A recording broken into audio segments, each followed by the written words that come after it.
Oui,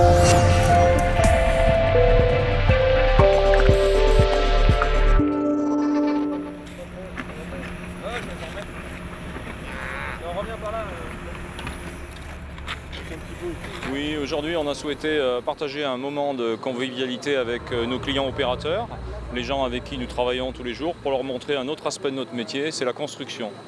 Donc nous avons visité un atelier de construction de pose mécanisée de génie civil, des travaux vraiment de construction à proprement parler du réseau, avec des travaux routiers, donc des ouvertures de tranchées.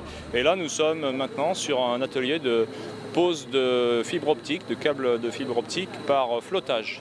Une technique qui consiste à envoyer de l'eau dans un tube pour poser des kilomètres de fibre optique à la minute. Et également un atelier de soudure fibre optique, puisque ces fibres optiques sont raccordées entre elles pour diffuser le signal lumineux qui supporte les flux de télécommunications qui font partie de notre vie de tous les jours sans que forcément on le sache, puisque c'est la base de l'Internet aujourd'hui, c'est la fibre optique. Et maintenant les deux fibres sont dans la soudeuse, elle va les aligner. D'accord, et là il va souder. C'est parti. Aujourd'hui, on a activé 200 km de réseau et il nous reste encore à construire à peu près autant, 200 km de réseau, puisque le réseau qui doit être livré à terme en juin 2013, il fera en totalité 400 km. Il desservira 24 communes, donc la totalité du territoire de l'agglomération sera couvert à terme. Voilà, c'est bon.